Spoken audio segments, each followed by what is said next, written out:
तो चलिए आज हम J.R.R. टॉल्किन की उस कमाल की दुनिया में चलते हैं जिसने न जाने कितनी पीढ़ियों को इंस्पायर किया है, द हॉबिट। और यकीन मानिए ये सिर्फ ड्रैगन्स और खजाने की कहानी नहीं है, ये कहानी है हिम्मत की, दोस्ती की और सबसे बढ़कर खुद को पहचानने के एक यादगार सफर की। तो तैयार हो जाइए, ये सफर शुरू होने वाला है। ये एक सवाल पूरी कहानी का दिल है ना? और कहीं ना कहीं ये हमें भी सोचने पर मजबूर करता है कि क्या हमारी इस साधारण सी दिखने वाली जिंदगी में भी कुछ असाधारण करने की हिम्मत छुपी है? हो सकता है वो हिम्मत बस एक सही मौके का इंतजार कर रही हो। तो कहानी की शुरुआत होती है एक ऐसे सफर से जिसकी किसी ने उम्मीद ही नहीं की थी। एक ऐसा सफर जो हमारे हीरो की दुनिया को हमेशा हमेशा के लिए बदलने वाला था। मिलिए बिल्बो बैगन से, एक हॉबिट जिसे अपनी आराम की जिंदगी से भाई कुछ भी ज्यादा प्यारा नहीं था। बढ़िया खाना, अपनी पाइप और एक शांत सी दोपहर, बस इतनी सी ही दुनिया थी उसकी। एडवेंचर, खतरे, अरे नहीं नहीं, इन सब चीजों से तो उसका दूर दूर तक कोई लेना देना नहीं था। लेकिन उसकी इस शांत जिंदगी में तूफान तब आ जाता है जब एक शाम जादूगर गैंडाल्फ अपने साथ 13 बोनों की पूरी फौज लेके उसके दरवाजे पे आ धमकते हैं। और बस उसी पल से सब कुछ बदल गया। इन बोनों का एक बहुत बड़ा मिशन था, दूर एक अकेले पहाड़ तक जाना, वहां रहने वाले खतरनाक ड्रैगन स्मॉग से लड़ना और अपने पुरखों का खोया हुआ खजाना वापस हासिल करना। और इस खतरनाक मिशन के लिए उन्हें जरूरत थी एक चोर की, और वो चाहते थे कि बिल्बो ये काम करे। बिल्बो ने तो पहले साफ साफ मना कर दिया, पर शायद उसके अंदर भी कहीं एक एडवेंचर की चिंगारी थी जो बस भड़कने का इंतजार कर रही थी। और जैसे ही ये टोली अपने आरामदायक घर को पीछे छोड़ती है, सफर का असली चेहरा सामने आता है। हर कदम पर, हर मोड़ पर एक नया खतरा उनका इंतजार कर रहा था। पहली बड़ी मुसीबत, 3 विशालकाय भूखे ट्रोल्स। यहां बोनो की ताकत काम नहीं आई, बल्कि बिल्बो का दिमाग चला। उसने अपनी होशियारी से उन ट्रोल्स को बातों में ऐसा उलझाया कि उन्हें पता ही नहीं चला कि कब सुबह हो गई, और सुबह की पहली किरण पड़ते ही वो तीनों पत्थर के बन गए। शायद ये पहली बार था जब बोनो को लगा कि ये छोटा सा हॉबिट उतना भी सीधा साधा नहीं है। रास्ते में उन्हें रिविंडेल में रहने वाले बुद्धिमान एल्फ से मदद मिली, और यहीं पर बिल्बो को गैंडाल्फ से एक छोटी सी लेकिन जादुई तलवार मिलती है जिसका नाम वो स्टिंग रखता है। और सुनिए, ये कोई ऐसी वैसी तलवार नहीं थी। जब भी कोई दुश्मन जैसे कि ऑर्क्स आसपास होते तो ये नीले रंग में चमकने लगती थी, मतलब खतरे की घंटी बज गई। अब आता है कहानी का वो हिस्सा, वो मोड़ जो टॉल्किन की पूरी दुनिया की नींव है। एक अंधेरी गुफा, एक अजीब सा जीव और एक जादुई अंगूठी। पहाड़ों के नीचे एक गुफा में बिल्बो रास्ता भटक जाता है, और वहां उसकी मुलाकात होती है गोलम से। अपनी जान बचाने के लिए बिल्बो को गोलम के साथ पहेलियों का एक जानलेवा खेल खेलना पड़ता है। एक एक पहेली और हर गलत जवाब का मतलब था मौत। माहौल में जबरदस्त टेंशन थी। और उसी अंधेरी गुफा में बिल्बो को जमीन पर पड़ी एक अंगूठी मिलती है।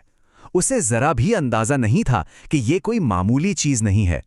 जैसे ही वो उसे पहनता है, वो गायब हो जाता है, अदृश्य। और यही जादुई ताकत उसे गोलम के चंगुल से बचने में मदद करती है। और जानते हैं, यही वो पल था जिसने मिडिल अर्थ का पूरा इतिहास बदल कर रख दिया।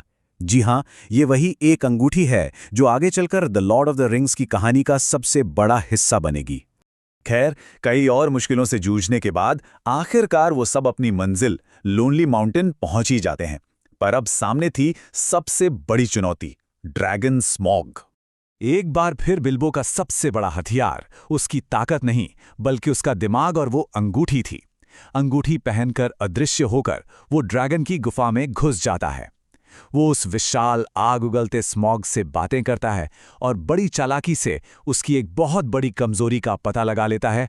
उसके मजबूत कवच में एक छोटी सी जगह खाली थी। बिल्बो की ये जानकारी जैसे ही बाहर की दुनिया तक पहुंचती है, बार्ड नाम का एक बहादुर इंसान उसी कमजोर जगह पर तीर चलाकर ड्रैगन को मार गिराता है। लगा कि चलो भाई, मिशन पूरा हुआ। लेकिन असली ड्रामा तो अब शुरू होना था। पहाड़ के नीचे दबे उस खजाने के लिए एक बहुत बड़ा युद्ध छिड़ने वाला था। खजाना अब आजाद था, और उसे पाने के लालच में इंसान, एल्व्स और बौने तीनों आपस में ही लड़ने को तैयार हो गए। लेकिन तभी कहानी में एक और ट्विस्ट आता है। ऑर्क्स और वॉर्क्स की एक बहुत बड़ी सेना उन सब पर हमला कर देती है। अब इन तीनों को अपना लालच भूलकर एक कॉमन दुश्मन से लड़ना था। ये एक बहुत ही भयानक लड़ाई थी, जिसे हम 5 सेनाओं के युद्ध के नाम से जानते हैं। इसमें बहुत नुकसान हुआ।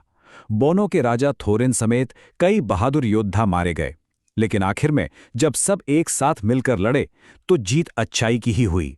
युद्ध खत्म होने के बाद बिल्बो अपने हिस्से का थोड़ा खजाना लेकर वापस घर की ओर निकल पड़ता है। लेकिन जो असली खजाना बिल्बो ने कमाया था वो सोना चांदी नहीं था, वो था बिल्बो का अपना बदला हुआ रूप। याद है वो हॉबिट जो घर से डरते डरते निकला था? वो अब बिल्कुल बदल चुका था। वो डरपोक नहीं बल्कि बहादुर था, नासमझ नहीं बल्कि समझदार था। उसने दुनिया देखी थी, खतरों का सामना किया था और सबसे बड़ी बात, उसने खुद के अंदर छिपे हीरो को पहचान लिया था। तो इस कमाल की कहानी से हम क्या सीखते हैं? पहली बात कि असली ग्रोथ हमेशा कंफर्ट जोन के बाहर ही मिलती है। दूसरी कि कोई कितना भी छोटा या साधारण क्यों ना लगे, वो भी दुनिया में बहुत बड़ा बदलाव ला सकता है। और सबसे जरूरी बात, दिमाग और हिम्मत अक्सर ब्रूट फोर्स से कहीं ज्यादा ताकतवर होते हैं। और आखिर में जो सबसे गहरी बात ये कहानी हमें सिखाती है वो ये है कि असली हीरो वो नहीं होता जिसे डर नहीं लगता। नहीं, असली हीरो तो वो होता है जिसे डर तो लगता है, लेकिन वो उस डर के बावजूद भी जो सही है उसे करने के लिए आगे बढ़ता है। और ये कहानी हमें इसी एक सवाल के साथ छोड़ जाती है। हम सब के अंदर एक बिल्बो छिपा हुआ है जो बस एक अनपेक्षित सफल का इंतजार कर रहा है। सवाल बस इतना है कि जब जिंदगी का दरवाजा कोई नया मौका खटखटाएगा तो क्या हम उसे खोलने के लिए तैयार होंगे?